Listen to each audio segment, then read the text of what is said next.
Can we mention Neil and I went to back on the street? Yeah. No, Yeah. no. Well, I mean, I guess it's, Well, will it help? Is it relevant? No, it's not. Okay, tapes of speed whenever you're Fantastic. ready. All right, Sounds- great thank you. stuff. Yeah, okay. I'll go to camera first. Okay.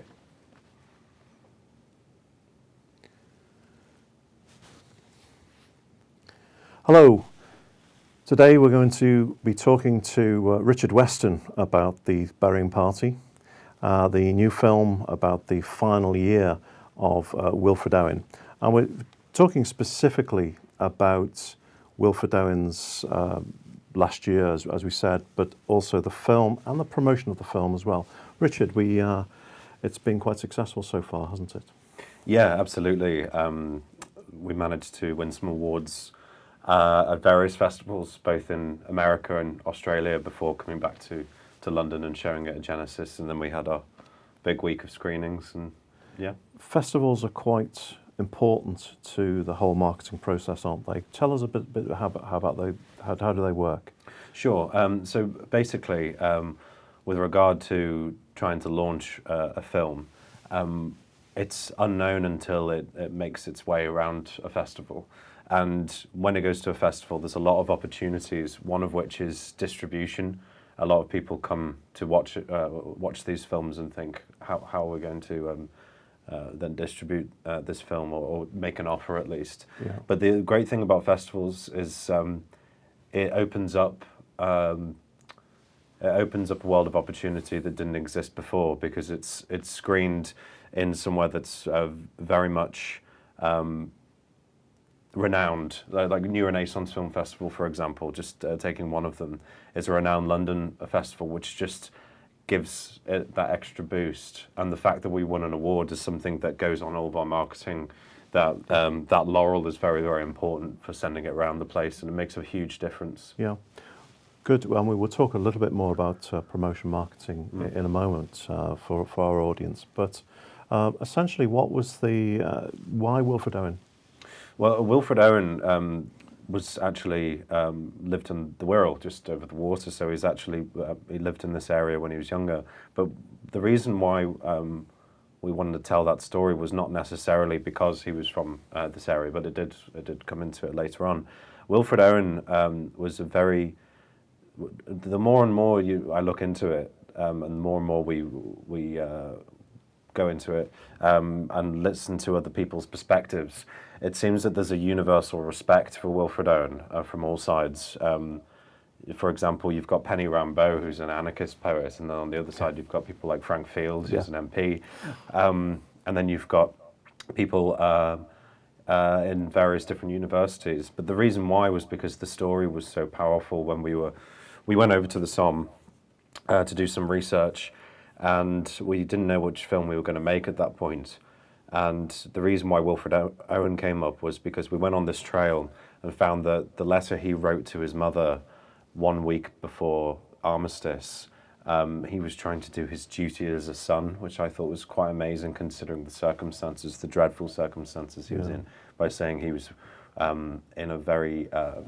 in great circumstances with regard to his regiment and how upbeat they were. But really, he passed away on the 4th of November 1918, and she actually got the letter on the day of armistice, and she thought that would be it, and he would come home. But whilst the bells were ringing, that's when she found out. There's just so much of that final year that I was shocked to see that he'd never been a main character in a film before. So it was quite a unique story. Yeah, it's a huge story, is World War I, isn't it? And where do you start with something like that? Yeah, because it's, as you say, I mean, the casualties in World War I were incredible as well. You know, I think it was 1 million British soldiers died, and I think it was even more French soldiers died. Yeah. 1.5 was it, perhaps? Yeah. But it's a huge topic to tackle, but what was important was to try and humanize and focus on one element of it, because it's such a huge subject. You could talk about as many people have successfully done before with Blackadder and so on. You could talk about, lions led by donkeys, and the whole element of the courage and the bravery of these these people in war. But I thought that it would be interesting to focus on someone who's an outsider of society, Wilfred Owen, someone who was part of the LGBT community with Siegfried Sassoon and Robert Graves, and Robbie Ross, of course, who's the Oscar Wilde's closest friend. It would just be interesting to try and approach it from that element as opposed to stuff that's been done very well before, like Blackadder. Yeah. Okay. So in terms of promoting the film, obviously a film is only as good as the people who actually get to see it. Is that a fair assessment? So the film is just as good as the people who actually see it? Yeah, I suppose getting the film out there is the question, is how do we get the film out there? So we've talked briefly about festivals, but also what else has the Burying Party team achieved in order to get it out there and get it distributed, as you said before? Well, I think it starts from as soon as you get the team together in the first place. What I noticed was the passion that people had for the subject, first and foremost. So when we were filming it, people had a lot of respect in terms of how they wanted to portray this man's life. So everyone worked extremely hard to try and get every single bit right. And one of the things that was amazing about the marketing aspect and sending it round, we had the idea that we should screen in the places where Wilfred Owen, it meant a lot to Wilfred Owen. And a lot of the people who came to see it were either Wilfred Owen fans or people who were very interested in the subject of World War One. And because it was in that week from the 4th of November, which is the 100th anniversary of Wilfred Owen's death, to Armistice, the 100th anniversary of Armistice Day itself, you had many people in Oswestry, Shrewsbury, Edinburgh, on the Wirral, who have there's that local connection with Wilfred Owen, but there's also the feeling that they wanted to be part of the commemoration. And I feel like the film continues to evolve past it being made, because each time, each audience is different, and there's all this. There's a huge amount of interest in it, which is really lovely to see that each venue sells out. And you've had some really strong feedback as well, not just from reviewers, but also on social media. Yeah, absolutely. So there's the element of the critical perspective, which we really, that's the nail biting bit, because you're like, please give us at least 4 stars, please do that. Yeah. Because otherwise you can't use any of it really. 3-star review is tricky to use, but. Yeah, so there's that element, but really I think the bits that rang true and really were very moving were the people's reaction, who were actually part of the audience as opposed to the critics themselves. That's helpful, the reviews, but it's also that impassioned response from people, not just who followed the story of Wilfred Owen before, but people who are finally encapsulated by it. Yeah. And that's the nice thing, to show something that's of huge historical importance and relevance that a lot of people didn't know, and to share that story is it's a huge responsibility, isn't it? Once you get into the person's head, or try to, it's quite a responsibility. I suppose that is the pressure. Yes, get it right. Yeah. Well, that's the difference between a documentary and a narrative feature, because. With some things we had to embellish a little bit in the storytelling, like Siegfried Sassoon going to Robert Graves' wedding, just made more sense in terms of, because for example, just a quick one, Siegfried Sassoon didn't like the fact that Robert Graves got married, but he didn't go to his wedding. But I thought there would be a dramatic element to it if he was there, seeing Moncrief and Owen fall in love. And I think that's important to tell a story, but sometimes you have to take a few liberties in order to tell that story in a short period of time. If it was a series, sure, you put that in, but it's a film. And of course the final scene, which is incredibly moving. I hope as many people can see that as possible, really. You took some a dramatic decision there as well, I think, rather than use a canal, which was. And we visited the canal. I'm giving the game away because I was here. We visited the canal, didn't we? Yes, we did. And we had, we did do our research. And wasn't one chap, wasn't there, who said, did you know? Did you know it was a canal? Did you know it was a canal? Was that Oswestry? Oswestry, I think it was. Yeah. Well, he was well meant. I mean, it wasn't, it wasn't offensive, but sometimes defending that is a bit of a challenge. Yes, yeah. Well, absolutely. I mean, because that's the thing.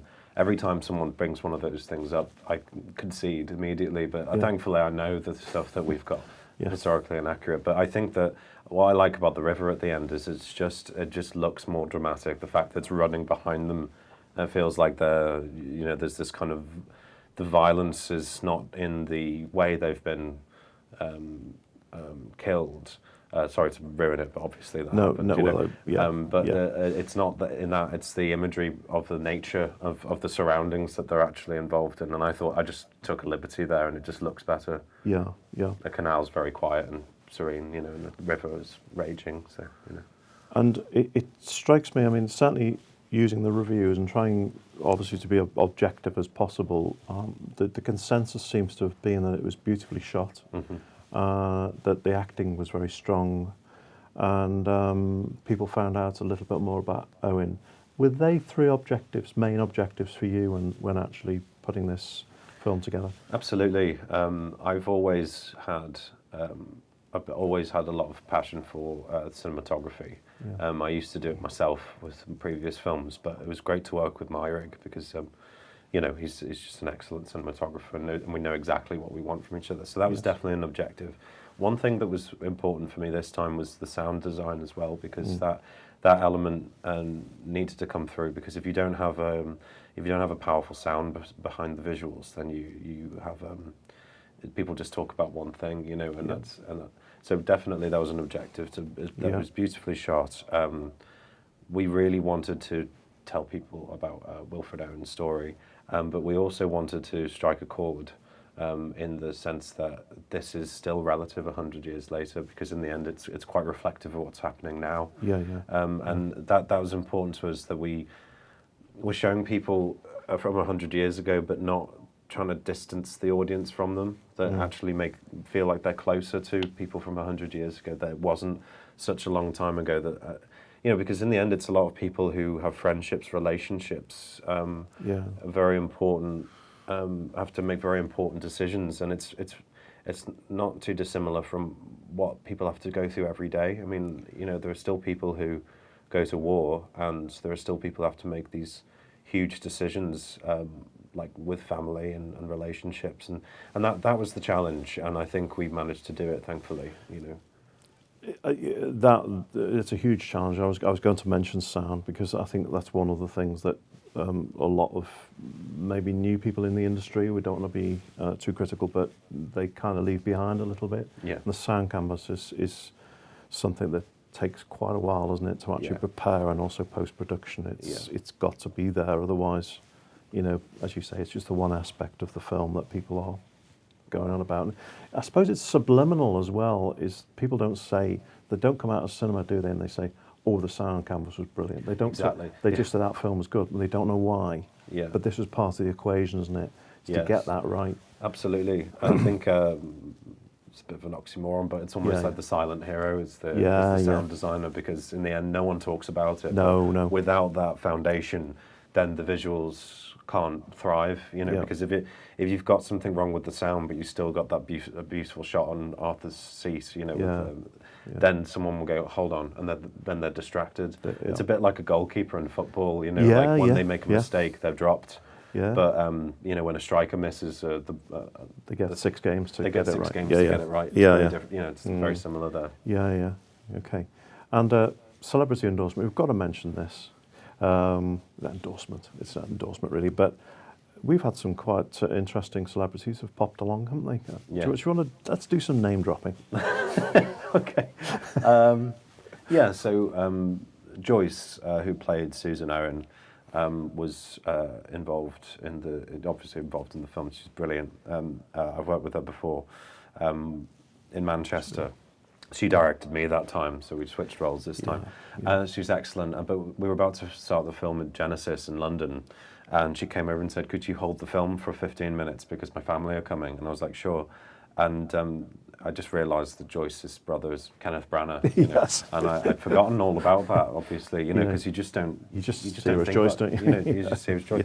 And then he came along, he watched it, and he came up to us afterwards, and he was very nice. He congratulated, said it was a beautiful film. Yeah. And it's something that it's quite a strange feeling, because 2 years prior to that, we were researching the film in Ors, and we went to the cellar where Wilfred Owen wrote his final letter to his mother, and Kenneth Branagh was reading out the letter over the tannoy.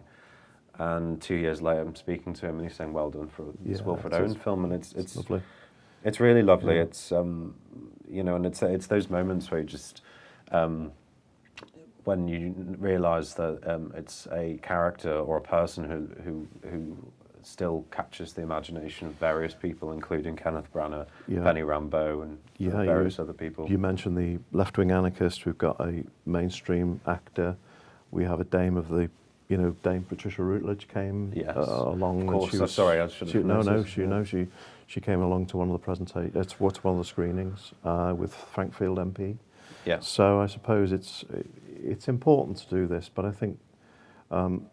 Are we saying, though, celebrity endorsement is nice, but it's getting the content of the film spot on before we even get to that point? Is that a fair assessment? Yeah, exactly. And I think that trying to put that in your mind very early on, that you want endorsement from celebrity, I think is a bad idea. Like, really, it's the element of you want to get the content totally right, as you say, and think about that later in post-production, way past when you're marketing it. Yeah. But it's interesting because the content in the first place is incredibly important, because if you get it wrong, you've got it wrong, and you can't go back. No. So you kind of focus in on how we're going to make this, and then you finish it, and then you take off the production brain, and then you put the marketing brain on, and it's Well, exactly, and I was just going to go on to a little bit more detail about digital marketing, but also social media in particular. And I think that's been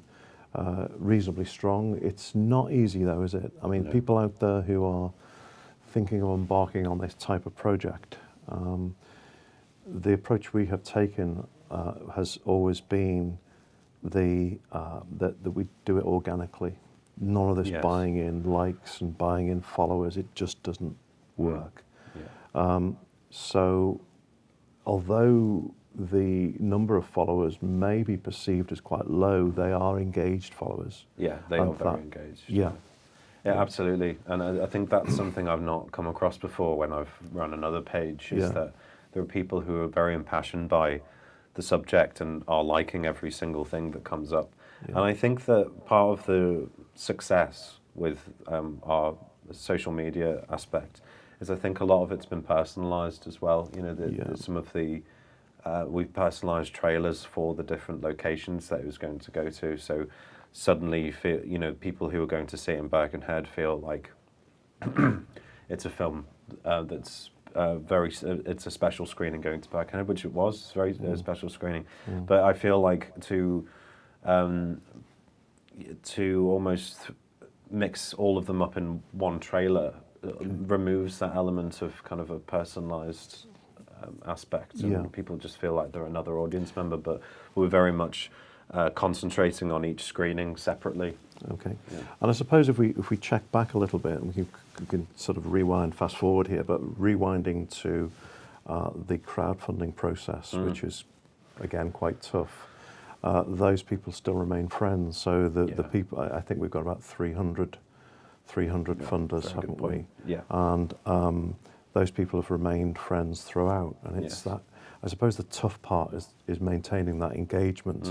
Having raised the, I think 21,000 operating costs, whatever it was. I can't remember the exact figure. But maintaining that friendship, that engagement with them needs somebody else. If people are thinking of embarking on this type of campaign, you really do need somebody on that full time. Absolutely, full time. Yeah, I think it's because otherwise the momentum you lose the momentum, and it's it's something that's I think it's one of the most important elements of filmmaking, actually, at least for showing it to people, is the social media aspect. And it's amazing because that didn't used to exist. No. And it's only been like, just over 10 years since Facebook began. Yeah. I mean, and as something that many people began using. And the ads element is only very recent. But suddenly it's like the most vital element of publicizing your content is social media. So apart from writing the script, directing the thing, and then putting Facebook ads, you're quite an erudite Facebook ad placer, aren't you? No. And again, it's all about horses for courses, isn't it? You wouldn't grape shot, even though people might be interested in a specific genre of films. Facebook does give you that capacity to narrow interests down. So World War I poets, Siegfried Sassoon, Robert Graves, Wilfred Owen. So you do have that ability to narrow down, and also narrow down geographically as well. And as you said, with when we're showing the films, getting something for each of the regions that Wilfred Owen was involved with, or or had a certain period of his life in. Absolutely. And I think that targeting is absolutely essential, isn't it? Well, yeah, and I think that we are now. I think there was a statistic that 10% of the photographs in the history of humanity were taken in the last year.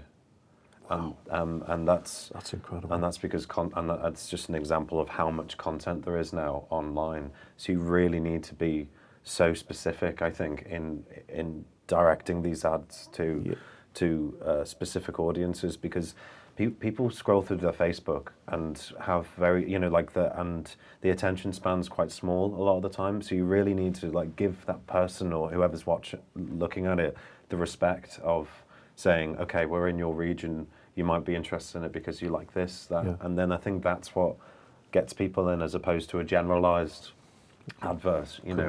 Unless it's a trailer for a film with Joaquin Phoenix. People are going to go and watch that because he's a star. But no one in the burying party necessarily has the level of stardom as Joaquin Phoenix. So you really have to try and respect and interest people in the things that they personally enjoy. Yeah. Well, I mean, that's I think the social media tends to work in the same way. Social media advertising, I think we've concentrated mainly on Facebook ads, haven't we? But obviously having a larger budget, you may do something on Instagram, Twitter, and they work in a similar way. The analytics are very similar, and that's the beauty of it, is you can actually, if you're not getting quite as much traction on one ad, you can actually, okay, what are we doing wrong? You can split test. Absolutely. And yeah, exactly. It's never over. If you've messed one up, then you learn your mistakes, and you can always pick up the pieces the next time. It's never vital. No. I think it's never so. It removes that pressure, but it's quite intriguing. What works and what doesn't, and I think that just comes with practice. It does come from of course, and you get used to the campaign and what people like and what they don't like, and the types of pictures that people like and that they don't like. And I come from old school and dragged kicking and screaming into the social media era, and there are horror stories that we can all relate from that period, where you put an advert in a newspaper and maybe someone spells Wilfred wrong. It's gone. It's finished. You can't do anything about it. It's out there. And we found a little bit of that in the printed press, although we don't want to. Any publicity is good publicity as far as we're concerned, because it gets the message out there. But once it's in print, there's nothing you can do, whereas online you can actually change that material, can't you? Yeah, absolutely. It's a strange one with regard to that, but I think that's definitely backs up the point of if you do get something wrong, it's not incredibly vital in the social media aspect, because you can go and edit it, but then if it's on, as you say, if it's in print, it's gone to various people, and it's never going to be, unless technology increases to the point where you can actually edit things in people's homes, Yeah. but I don't think that's going to happen. Yeah, exactly. Well, thanks very much, Richard, for that. If you want to find out a lot more about the burying party, and there's lots of information for you to download there, if you go onto our Presley site, first of all, probably the best starting point is www.theburyingparty.com. And if you put the burying party and Presley is spelled Prezly, you'll be able to find out what we've been saying in the media, multimedia press release there for you to download. There's a short link there. And once again, thanks very much, Richard. And what's next for you? Well, at the moment, I've written 3 scripts, so I'm just in conversations with people to try and get them produced. Okay. Very different to this one, but this is always going to be a very special film, because it was something that actually happened. Yeah, yeah.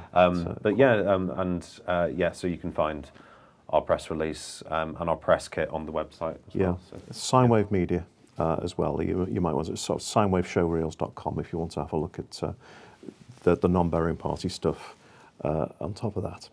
Okay, thanks very much, Richard. Thank you. Thanks, Keith. Thank you.